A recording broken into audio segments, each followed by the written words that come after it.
In this video, I'll be ranking the arms of every Mr. Olympia champion in a tier list. I feel like there's been a lot of controversy surrounding the arm development of recent champions, so I thought that it would be interesting to look back at every winner and see how their arms actually stack up. I'm going to be focusing on muscle shape, insertion, fullness, proportion, detail, and generally how naturally impressive their arms looked at their very best.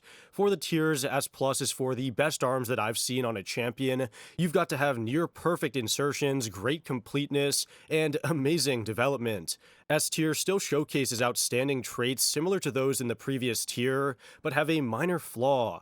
A tier is for solid arms, but they might have a weaker area out of the three major arm muscles, being the forearms, triceps, and biceps, or a more visible weakness elsewhere. B tier is for decent arms that can get the job done and flow well but do not really stand out. And finally, C tier is for truly bad arms that may have had a handful of alright traits, but the negative ones far outweigh any positives. Starting off, we have Larry Scott, the very first Mr. Olympia champion. Thankfully for him, this video is all about arms, because that was easily his best body part. When I look at Larry, the first thing that jumps out to me are those biceps. They are what he was known for: long insertions, great peaks, and this ultra full round look that you do not really see often today.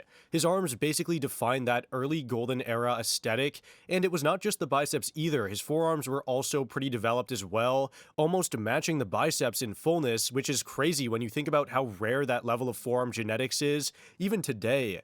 That all said, the only real weak point for Larry was the triceps. They were not small or underdeveloped, but compared to the dominance of his biceps and forearms, they definitely fell behind. For his overall look, I actually think that imbalance helped create the iconic silhouette that he would become famous for, but since I am ranking pure arm development, the proportions do matter. And of course, being the first ever champion, the condition and detail would not be the same as today. It is a very minor flaw, but I do have to mention it anyways. Overall, though, Larry Scott is definitely an easy S tier for Mr. Olympia arms in my opinion, as they were the first standard, and I think they would still be pretty competitive today. Next up is Sergio Oliva, and in terms of pure raw arm genetics, he is definitely one of the best ever. His biceps and triceps both had these insanely full insertions that completely filled out his long, lanky arms, which made them look even more dramatic. His forearms were freaky too, with a lot of great size and vascularity, so his entire arm flowed together in a way that most can only dream of. And when you combine all of that with a ultra small waist, you get one of the craziest silhouettes of all time, especially in poses like the front double bicep. If this ranking were based on purely genetics alone, with no other criteria involved, Sergio would definitely be at the very top. But when I compare him to every other champion across all the other eras, he did have one very small limitation, which was the arm detail. The intra-arm separation from the front was simply not as sharp or as etched in as some later competitors. It was still pretty good, definitely not a huge weakness, but relative to the absolute best arms of all time, it holds him back just a little bit. And to be fair, conditioning standards back then were nowhere near what they would become later, so I am judging this purely in the context of all Mr. Olympia winners. But even then, Sergio would still land firmly in S tier, but that small lack of detail is really the only thing keeping him out of S+.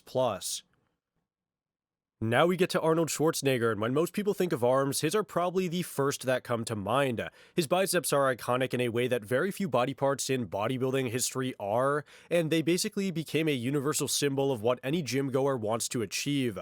But if I'm being honest, his biceps are really the only part of his arms that really reached that legendary status. And even within that, it was mainly the right bicep that had the crazy, unmistakable peak. The left was still pretty developed and detailed, but the peak was noticeably flatter, and he knew it, which is why he so often showcased that right bicep in most single-arm poses. As for the rest of his arm development, the triceps and forearms were definitely solid, but nowhere near as standout as that one bicep, or both biceps in total. His triceps had pretty good size and shape, but they did not really have the freaky sweep or hanging mass that you would see from some later champions. And he was also pretty smart about hiding that, since there's a reason you rarely saw him ever hit a full side tricep shot. Where Arnold really excelled though was in the detail, I would say. His biceps had pretty good detail, the clean separation between between the biceps and triceps as well, and even from behind he showed a level of definition that outclassed most of his time. So for me, I'd put him in S tier since Arnold's arms were all about the biceps and everything else, while still pretty good, just did not have the same wow factor. Also, if you guys are enjoying the video so far, like and sub would really be awesome, as it helps out my channel tremendously. Next up is Franco Columbo, and his arms have always been a mixed bag for me. He had that shorter, stockier frame, and his arms kind of matched it with a dense, compact look.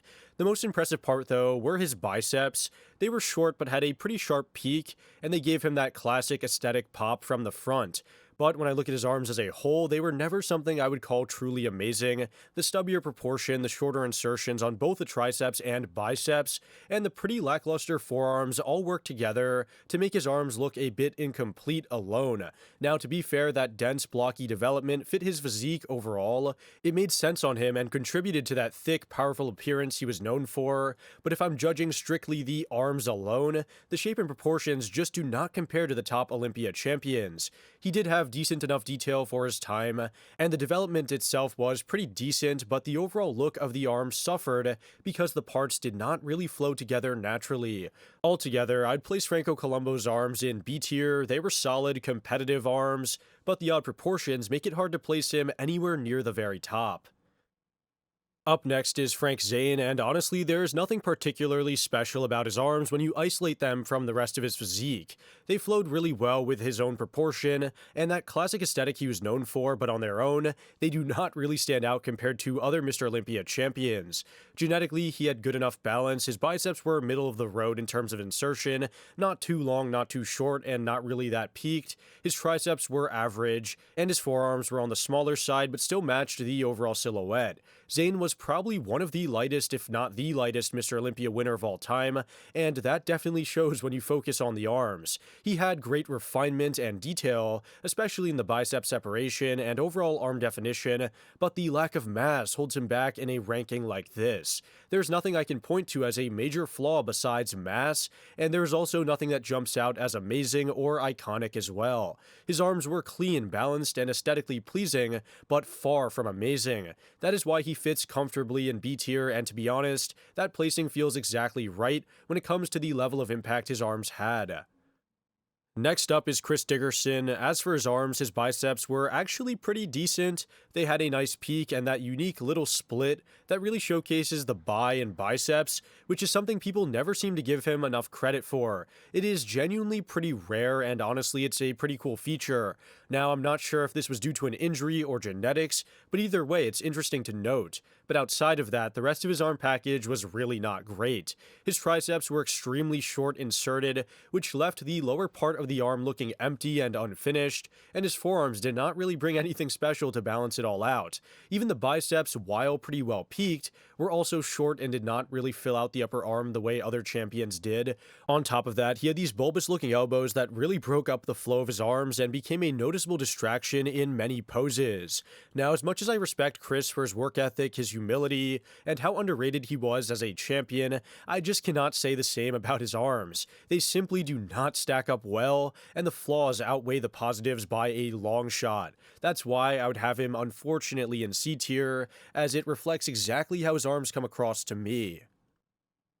Now we get to Samir Bannout, and I've always felt that his arms were super underrated. He had really solid development, good proportion, and plenty of mass to make the arms look pretty complete from every angle. His insertions were definitely above average, nothing insanely freaky, but strong enough to give his arms a great overall shape. What really stood out to me, though, was the detail. You could clearly see the splits in his biceps, the triceps had clean separation, and his forearms blended perfectly with the rest of the arm. Everything really flowed together in a very balanced way. Samir is also one of the few champions who I think pulled off a really great crucifix pose at a truly elite level, and a big part of that was how refined and well-conditioned his arms were. They were never really the craziest or most dramatic on the Olympia stage, but they were genuinely great. They were consistent, aesthetic, and all-around impressive. If he had just a bit more size or slightly freakier insertions, he could have pushed into a much higher tier. As it is, though, his arms are a strong A tier for me, as that feels like the perfect ranking based on how well-rounded his arms were, but, they also didn't have the freakiest look, so yeah, that's where I'd place him. Next up is Lee Haney, and he is definitely not known for his arms. I've even heard people say they were one of his weaker body parts, but you do have to remember, Lee is one of the most dominant Olympia champions of all time, and when almost everything on your physique is above average or straight up excellent, something does have to look less dramatic by comparison.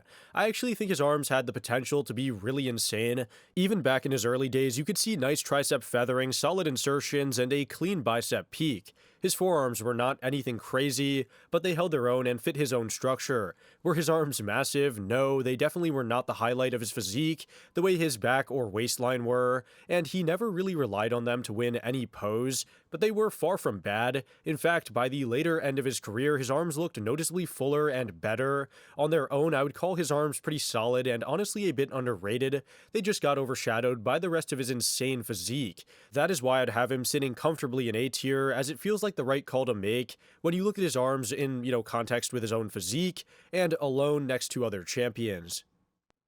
Now we move on to Dorian Yates, and honestly his arms were probably one of the weaker sets we've seen on such a dominant champion. Genetically, his biceps and triceps were nothing special. The biceps had shorter insertions with very little peak, and the triceps were pretty average, but it was really the forearms that stood out, partly because of his insane back training. His forearms were so overdeveloped at times that they almost looked as big as his upper arms, which created a strange but very unique and impressive imbalance. But genetics were not the real issue for Dorian, it was all the injuries. In 1994, he tore his bicep, and that immediately threw off his symmetry for the rest of his career. Then in 1997, he tore his tricep, and that one was extremely noticeable in virtually every pose. These injuries took what were already decent, workable arms and pushed them into genuinely weak territory compared to other Olympia winners. If you look at him at his best, like in 1993, his arms were fine, not amazing but not terrible by any means, but by 1997, they were easily the worst arms I have ever seen on any winning champion. That's why he would sit in B tier for me, and that placement highlights both his strengths and the setbacks he dealt with. Moving on, we have Ronnie Coleman, who is the complete opposite of some of the weaker arms we've talked about so far. His arms are genuinely some of the best of all time. His biceps had that insane split and ultra-sharp peak that looked like they were carved out of stone. His triceps were massive with a crazy sweep, slightly higher insertions, but unbelievable striations and feathering that made them look a lot better than his insertions might have highlighted. His forearms were thick and powerful as well, and everything tied together with that freaky fullness and vascularity he was known for. That all said, what really pushed Ronnie's arms into another universe, though, was that detail. He had paper-thin skin over the arms, veins everywhere, deep separation, and a level of roundness and fullness that made every single arm pose look amazing. Some people do like to point to the shorter tricep insertions as a major issue, but honestly, the sheer size, condition, and overall development completely overshadow that in my own opinion. When Ronnie hit a front double biceps or most muscular, it simply looked unreal, and I think that level of unrealness can compensate for a slightly worse tricep insertion. This is easily S+ tier then. His arms are not just great for a champion, they are easily some of the greatest we have ever seen in all of history. His arm shots still look unbeatable today, and that says everything you really need to know. Next up is Jay Cutler, and his arms were absolutely massive, some of the biggest we have ever seen on a Mr. Olympia stage. He had those shorter, super peaked bicep insertions, full and swept triceps, and solid forearms that all came together to create a ton of mass. His arms were always one of his best body parts, but the main issue for Jay was never size, it was the finer detail. He never had that ultra-thin, razor-sharp intra-arm separation that some other champions might have had, and on top of that, he had a noticeable imbalance between his biceps. One always looked bigger and more peaked than the other, which became even more apparent after he visibly tore one in 2011.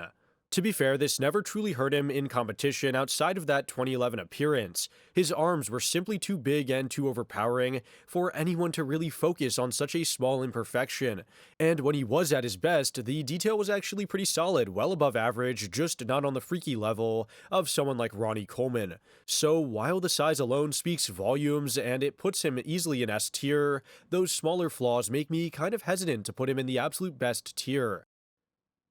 Now let's talk about Dexter Jackson, and I think his arms are some of the most underrated among all the champions. His biceps were incredibly full and round, some of the cleanest looking biceps in all of Olympia history. His triceps had that same round, polished look, and it matched the overall aesthetic of his physique during his very best years. Dexter was known as the Blade for a reason, and while that razor-sharp conditioning definitely carried over to his arms, the frontal intra-arm separation was not the freakiest ever, but from every other angle, he was shredded to the bone. The detail and vascularity really popped in the most muscular, for example, and the overall refinement in his arms was amazing. That said, the one issue that held him back was the imbalance between his left and right arms. His left arm would often look noticeably smaller, and this became more and more obvious as his career went on. Some years it was barely an issue, and other years it really hurt his symmetry. Now, it did not stop him from being one of the best to ever do it, but in terms of arm evaluation, it is something I cannot ignore. Still, the quality, the roundness, and the detail in his arms place him solidly in the A tier for me, and that feels like a fair placing considering how good they truly were.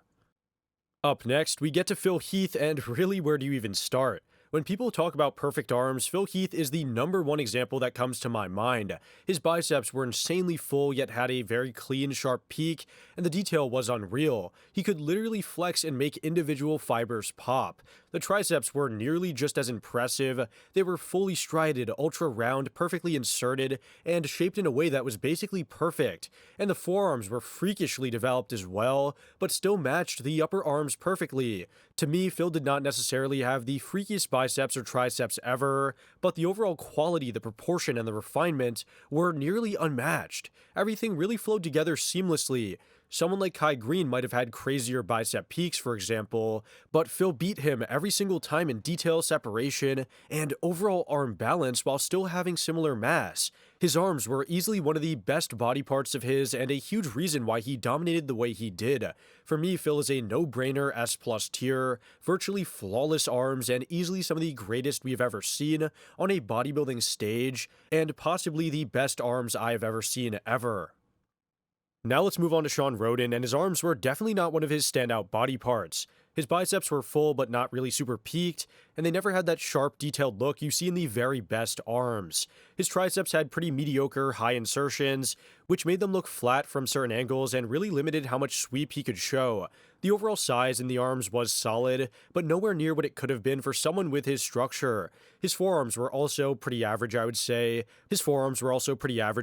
but nothing that really added to the overall package. The thing with Rhoden is that his arms flowed pretty well within his own physique, and he had that beautiful aesthetic look, but when you isolate the arms alone, they were definitely one of his weaker areas.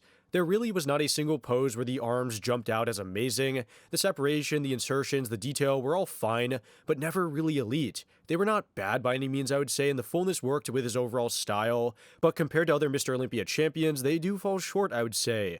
That is why I'd put him in B tier, and to me it reflects exactly how his arms stack up against the rest in this video. Next is Brandon Curry, and he genuinely had some pretty great arms. His biceps are incredibly round yet still have a noticeable peak, which is a combination that you do not really see often. His triceps are long, fully swept, and really fill out the arm from every angle. Even his forearms, while not anything special, are solid enough to complete the look. Overall, his arms are massive, well-developed, and have above-average separation, and they just look pleasing and aesthetic on stage. That said, the main issue for Brandon is the imbalance that has shown up between his left and right arms in recent years. His left arm often looks a bit smaller, and while it seems to be worse when he comes in flatter, it is still something you cannot unsee once you notice it. Some showings it is barely noticeable, other times it stands out a whole lot more. But outside of that, I would say that his arms are fantastic. At his absolute best, they were legitimately amazing, and even now, later in his career, even with the imbalances, I think his arms are still underrated and underappreciated. To me, he fits perfectly in S tier, and that placement feels just right, based on how impressive his arms have been at their peak, and even now, they're still pretty impressive as well. Moving on, let's look at Big Ramy, who had some of the largest and freakiest arms we've ever seen on a Mr. Olympia champion. To me, his biceps were especially impressive. They were huge, super peaked, and incredibly full. They always looked like they were mountain peaks, something like that, and the triceps were not really quite as standout in terms of shape or insertion, but they were still massive and added a lot of overall arm thickness. The main weak link for him was the forearms, which never really matched the insane size of his upper arms, and sometimes made the proportions look a bit top-heavy.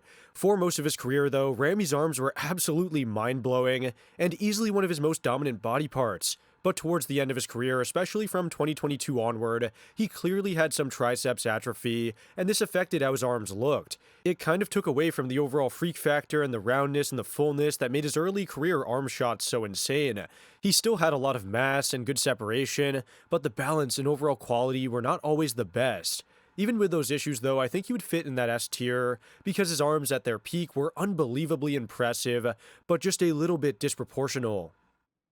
Up next, we get to Hadi Chupin, and his arms have always been one of his weaker links in his physique. His biceps do have a nice enough peak, but the insertions are pretty short, which leaves a lot of the upper arm looking empty and not really filled out. The same thing applies to his triceps. From certain angles, especially from the side, they can even look a bit flat because there really is not much length or sweep to them. His forearms are also not that great and tend to look pretty undersized compared to the rest of his physique, and especially his arms. Overall, his arms are not very big, not very freaky, and they definitely have that short, stubby appearance that limits how impressive they can look on stage. To his credit, he does have pretty good detail and clean separation, which helps a lot in shots where condition is highlighted, but the combination of mediocre insertions across the board and a lack of true mass is not really ideal for a Mr. Olympia champion. That's why I'd put him in B tier. He gets the job done, but the arms are nowhere near one of his standout features. Now, let us talk about Derek Lunsford, and if you want my unfiltered opinion, his arms are some of the weakest I've seen on a top bodybuilder, let alone a Mr. Olympia champion. His biceps have almost no peak and very little detail, and while his triceps have slightly better insertions, they do lack a lot of real frontal separation. From the front, the entire arm really looks swollen, and it really has no definition breaking up any of the heads. He does have a lot of mass, and from the side and back, his arms do look a lot thicker and showcase a lot of separation between the biceps brachialis and the triceps, but frontally the proportions and the lack of detail make the arms look mediocre at best in my opinion. Now, to be fair, Derek has looked pretty decent at certain shows in the arms, and there have been some times where his arms showed a little bit more pop, but the consistent trend across his recent appearances is below average detail and separation, especially compared to other Olympia champions and current competitors as well. This is not a knock on Derek personally, it's just a limitation in how his arms present on stage, and I think it does hold him back a bit, especially because fans fixate on it so much. That's why I would unfortunately have him in C tier for me, and it reflects exactly how his arms compare to the rest of the champions. Finally, we have Samson Dauda, and his arms have always reminded me a lot of Lee Haney's. His biceps are not the peakiest, but they are slightly longer inserted, and you see the same thing with his triceps, nothing freaky or extreme, just a nice clean shape. His arms are not the standout feature of his physique, but they do fit him well and would hold up fine on their own as well. The thing with Samson is that his chest or legs, his silhouette, and his overall structure grab so much attention that the arms naturally take a back seat. They do not have crazy insertions or a lot of crazy detail, but they still look good because they match the overall look that he has. Detail-wise, the arms are nothing special, but they clearly do have more separation and wow factor than someone like Derek Lunsford, obviously, and he does have solid proportion and plenty of mass. When Samson peaks properly, his arms actually can stand out and draw your attention, especially in front shots. But I do not think he will ever have the true insane arms like a Ronnie Coleman or Heath, and that just comes down to genetic limitations. For what they are, though, his arms are pretty good, and fit the A tier in my opinion perfectly, and I think that's a fair ranking based on where they stand among all the champions in this video. Well guys, that about does it for this ranking. Let me know down below in the comments your thoughts and opinions, and I do hope you enjoyed. With that all being said, I'll see you on the next one. Thanks for watching.